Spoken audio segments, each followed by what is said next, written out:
Seorang pekerja tambang bernama Kyle sedang dalam perjalanan pulang setelah sekian lama bertugas di luar kota. Ia dan istrinya berkewarganegaraan Amerika, namun karena tuntutan pekerjaan, keduanya harus merantau ke Rusia. Saat di jalan pulang, Kyle menelpon istrinya demi mengabarkan kalau dirinya tak lama lagi akan sampai rumah. Namun di tengah telepon, tiba-tiba istrinya diserang oleh seorang perampok.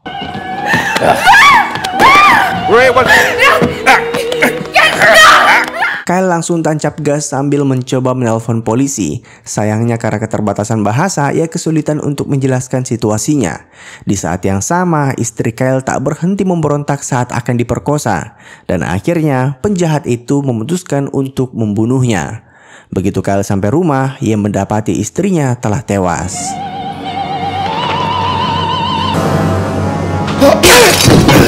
Kyle pun segera mengejar si pembunuh yang berusaha kabur dengan menaiki tram. Untungnya ia berhasil menghentikan kendaraan tersebut dan pertarungan sengit keduanya terjadi.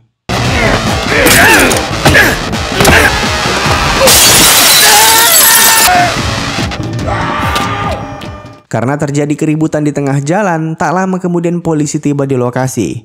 Namun bukannya menangkap si pelaku, mereka berfokus untuk menahan Kyle. Singkat cerita, beberapa minggu kemudian, pelaku pembunuhan itu akhirnya berhasil ditangkap dan disidang. Lucunya ia malah dianggap tak bersalah karena kurangnya bukti di persidangan. Tapi faktanya ia bisa bebas karena berhasil menyogok para aparat penegak hukum. Karena tak mendapatkan keadilan, Kyle memutuskan untuk membalas kematian istrinya menggunakan tangannya sendiri. Tindakan Kyle tak hanya merenggut nyawa orang, tapi juga dianggap menodai gedung pengadilan. Makanya ia langsung dijatuhi hukuman penjara seumur hidup. Kyle rencananya akan menghabiskan sisa hidupnya di sebuah penjara bernama Karafi. Penjara yang lokasinya terletak di perbatasan Rusia, tepatnya di dekat wilayah konflik. Makanya tahanan dalam penjara itu dibebaskan untuk bertindak sesuka mereka, termasuk membunuh satu sama lain.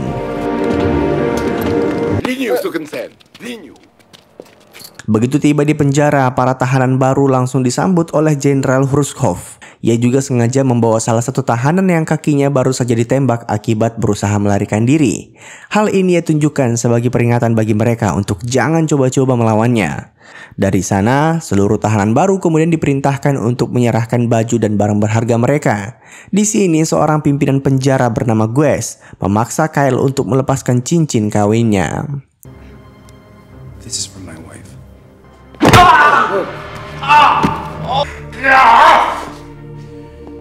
Biadabnya lagi, cincin tersebut malah Gues kenakan. Ya, sejak awal penjara ini adalah neraka bagi para narapidana. Para penjaga di sana bertindak semaunya, bahkan memanfaatkan kekuasaan mereka untuk mendapatkan pemasukan tambahan.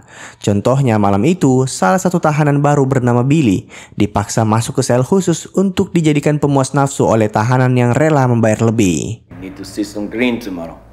You'll get it.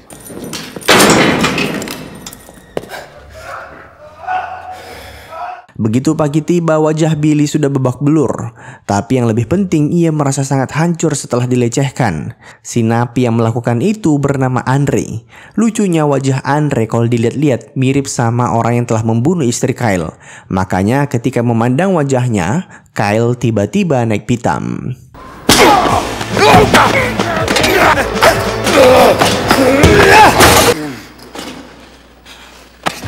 Karena sudah berbuat kericuhan, Kyle akhirnya dijebloskan ke dalam sel khusus. Sel itu tak memiliki ranjang, bahkan lantainya menjadi jalur pembuangan tinja. Ini hari pertama Kyle di penjara dan ia sudah harus merasakan berbagai tekanan. Perlu diingat, Kyle adalah tahanan seumur hidup, yang artinya ini akan menjadi rutinitasnya hingga ajal menjemput. Makanya karena merasa putus asa, Kyle memutuskan untuk bunuh diri.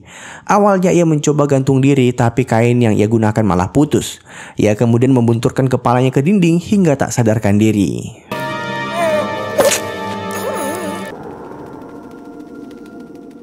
Di tengah keputusasaan, tiba-tiba Kyle melihat sebuah serangga yang dulu pernah masuk ke rumahnya. Ia langsung teringat akan perkataan istrinya kalau orang-orang yang mati biasanya akan tetap bersama orang yang mereka cintai dalam wujud yang berbeda. Dan serangga itu seakan-akan perwujudan dari istrinya yang melarangnya untuk bunuh diri dan harus terus melanjutkan hidup.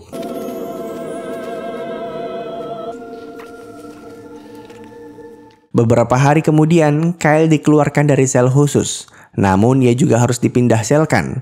Kali ini ia akan satu ruangan bersama seorang tahanan tanpa nama. Ia dijuluki Tahanan 451. Bisa dibilang ia adalah salah satu tahanan paling berbahaya karena sampai saat ini sudah membunuh 3 orang yang pernah satu sel dengannya. Terlepas dari rumor yang ada, Tahanan 451 mungkin satu-satunya tahanan yang rajin membaca walaupun berada di balik jeruji.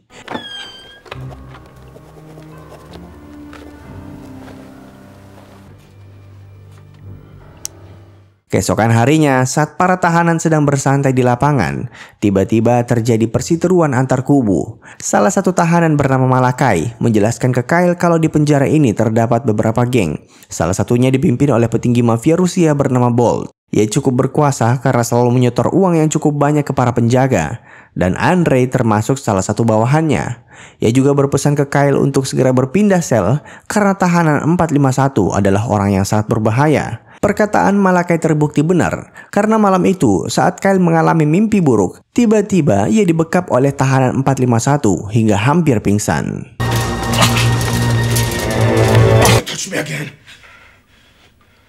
Keesokan harinya saat makan siang, Kyle dihampiri Andrei. Makanannya diludahi bahkan ia direndahkan sedemikian rupa. Kyle yang sudah sadar siapa backingan dari lawannya memilih untuk diam. Saat ini pikirannya sedang fokus mencari cara agar bisa segera berpindah sel. Makanya siang itu ia sempat menyogok para penjaga agar diberikan tempat baru. Namun uang yang ia berikan ternyata belum cukup. Di lain sisi, di penjara ini ternyata ada sebuah acara bernama Sparka, di mana tahanan paling brutal akan bertarung one-on-one dengan musuh bebuyutannya. Acara ini bahkan difasilitasi oleh Jenderal Khrushchev, karena bisa menjadi ladang cuan.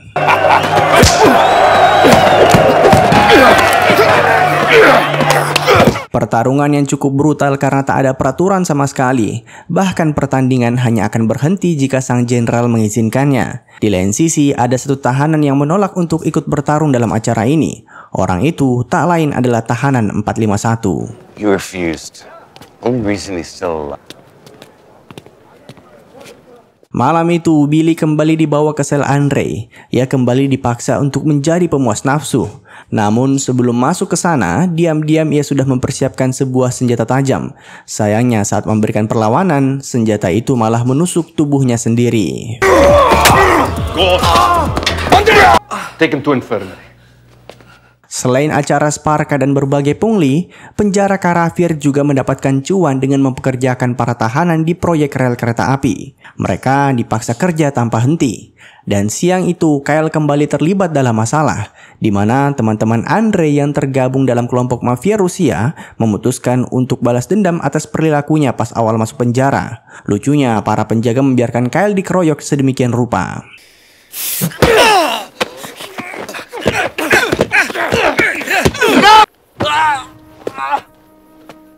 Karena dianggap memicu perkelahian, Kyle akhirnya kembali dijebloskan ke dalam sel khusus. Dan kali ini ia harus menghabiskan waktu yang cukup lama di dalam sana. Keadaan sel itu semakin amburadul ketika hujan turun.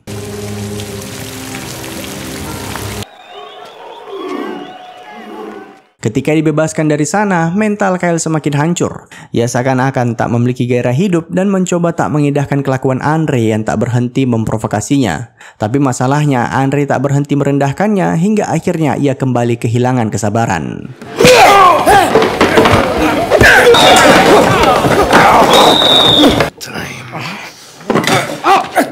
Karena bertengkar dengan tahanan lainnya, akhirnya Kyle kembali dijebloskan ke dalam sel khusus. Namun dari sini Kyle mulai paham kalau sepanjang hidupnya ia akan ditindas sana-sini kecuali dirinya berubah dan memberikan perlawanan. Makanya sejak saat itu Kyle memutuskan untuk berlatih hingga melampaui batas fisiknya saat ini. Dark place deep inside. When you've taken your last step.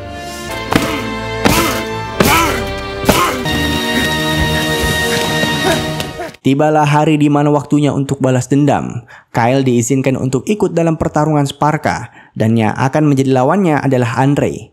Kepala penjara sampai dengan para tahanan mulai bertaruh. Mereka menebak kalau pertandingan ini akan dimenangkan oleh Andrei, karena berdasarkan pengalaman bertarungnya, Andrei jauh lebih unggul.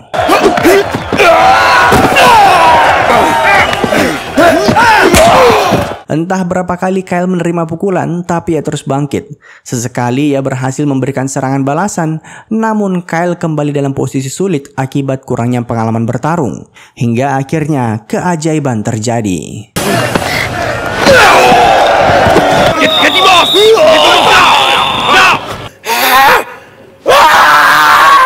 Siapa sangka kalau Kyle menjadi sosok yang sangat buas. Ia bahkan menggigit leher lawannya hingga tewas. Dan mulai saat itu, Kyle menjadi petarung tetap dalam pertandingan Sparka.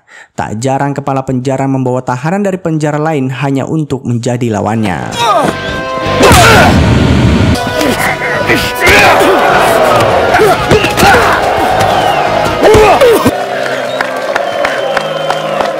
Kyle akhirnya mendapatkan posisi yang ia inginkan, dihormati oleh para napi dan penjaga, tapi sebagai konsekuensinya ia seakan-akan kehilangan jati dirinya. Bahkan ketika kakak iparnya datang berkunjung untuk menawarkan Kyle diekstradisi ke Amerika, ia lebih memilih untuk melanjutkan hidupnya di penjara Karafi. Berbanding terbalik dengan Kyle, Billy malah tak berhenti mencari cara agar bisa kabur dari sana. Suatu waktu ketika para tahanan sedang mengerjakan proyek rel kereta api, terjadi ledakan besar akibat sebuah ranjau. Kesempatan itu Billy gunakan untuk kabur, namun sayangnya setelah berlari sekian lama, ujung-ujungnya ia kembali ditangkap.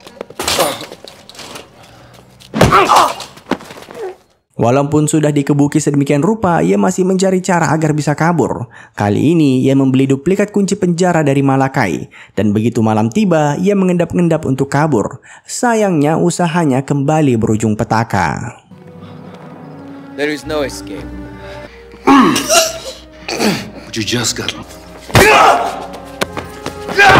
Sebenarnya Guest sudah ingin menembak Billy, namun sampai saat ini keberadaannya masih menguntungkan mereka.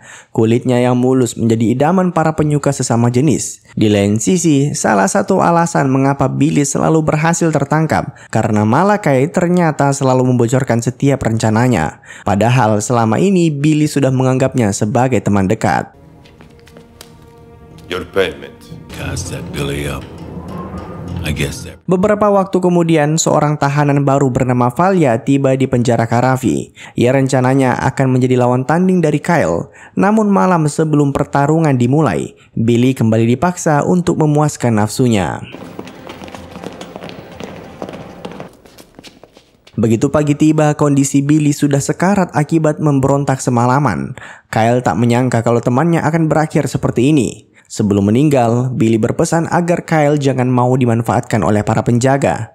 Sampai akhir, Billy tetap berusaha menjaga kehormatannya. Seketika hati Kyle tersentuh. Ia sadar kalau para penjagalah yang selalu diuntungkan dengan situasi yang ada. Mereka mendapatkan untung besar dari perseteruan antar kubu. Maka sejak saat itu Kyle memutuskan untuk tak ingin lagi bertarung. Bahkan ketika Valia membantingnya sana-sini, ia memilih untuk diam.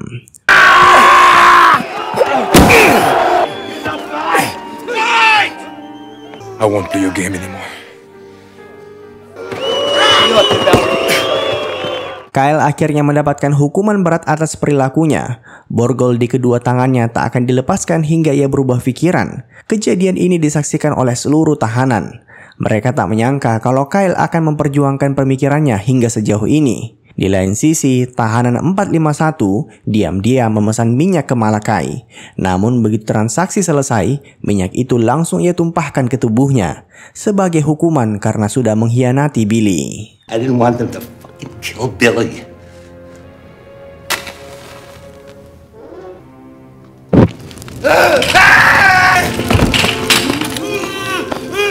Siapa sangka tahanan 451 ternyata orang baik. Selama ini ia hanya membunuh tahanan yang sudah melakukan kejahatan luar biasa. Contohnya si Malakai. Asal kalian tahu, tahanan 451 dipenjara akibat membunuh gurunya sendiri, yang saat itu tak berhenti melecehkannya. Ia masuk penjara di usia yang masih sangat belia. And to her great delight, it fitted like... The temperature is 451, like my burn marks.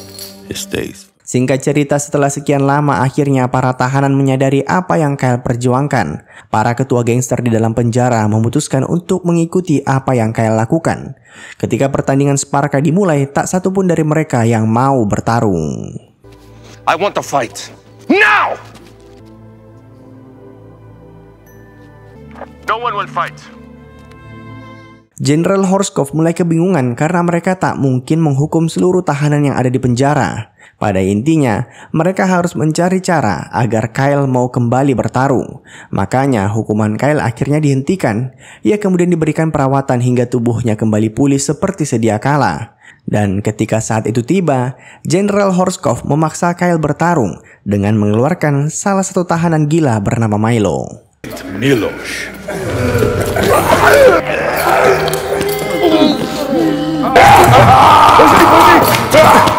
Walaupun di posisi serumit ini, Kyle mencoba untuk tetap menghindari pertarungan. Seluruh tahanan menyaksikan kejadian ini dan mereka berdoa semoga Kyle bisa selamat. Tubuh Milo yang seperti raksasa tentunya mampu meremukkan tulang manusia dengan sangat mudah. Dan di tengah keputusasaan, keajaiban kembali terjadi.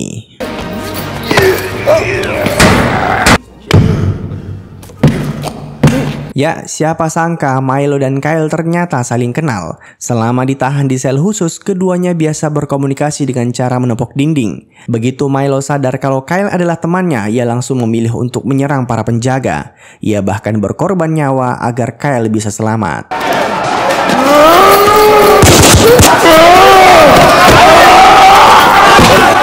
Seluruh tahanan akhirnya memutuskan untuk ikut berjuang malam itu. Bersama-sama mereka berhasil merobohkan pintu penjara. Mereka semua berusaha untuk kabur keluar. Sayangnya penjara ini memiliki penjagaan yang berlapis-lapis. Dan pada akhirnya mereka yang terus melawan ditembak mati oleh para penjaga. Di lain sisi, saat para penjaga sibuk meredamkan kericuhan, tahanan 451 memberitahu Kyle kalau ia bisa membantunya keluar dari penjara. I can get you out. That's happening here for the last 20-something years. Need one more fight. We'll take you to a field and shoot you. That's their plan. Akibat kericuhan semalam, kini seluruh tahanan harus menetap di dalam sel mereka selama 2 minggu berturut-turut. Singkat cerita, pada akhirnya Kyle juga harus mau bertarung untuk terakhir kalinya jika ingin kabur dari penjara. Dan tentu saja yang menjadi lawannya adalah si Valia. Bagi Kyle, dia bukanlah lawan yang sebanding. Bahkan ketika Valia mengeluarkan sajam, Kyle malah memanfaatkan senjata tersebut untuk membunuh si ketua mafia Rusia.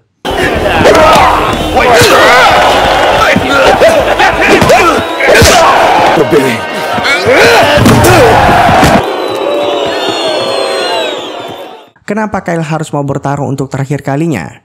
Jawabannya karena begitu pertarungan selesai, ia pasti akan dibawa keluar penjara untuk dibunuh. Sebelum itu terjadi, diam-diam tahanan 451 sudah siap untuk menyelamatkannya.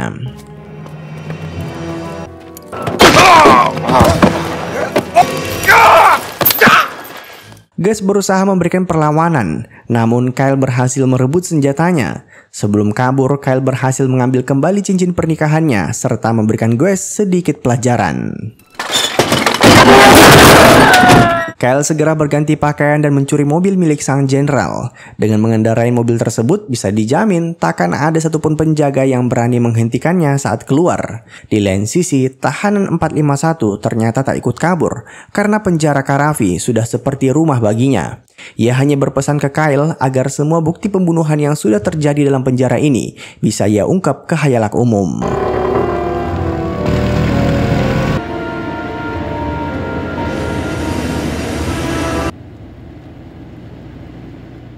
Semua dosa di penjara ini adalah ulah dari sang Jenderal Horskov. Makanya siang itu diam-diam tahanan 451 menyusup ke ruangannya dan membunuhnya menggunakan sebuah tang. Para penjaga berusaha menghentikannya, namun semua sudah terlambat. Dan 3 bulan kemudian, usaha mereka akhirnya membuahkan hasil karena penjaga Karafi akhirnya dibubarkan. Dan dengan begitu, film pun tamat. Terima kasih telah menonton, sampai jumpa di film selanjutnya. Jangan lupa komen, like, dan subscribe.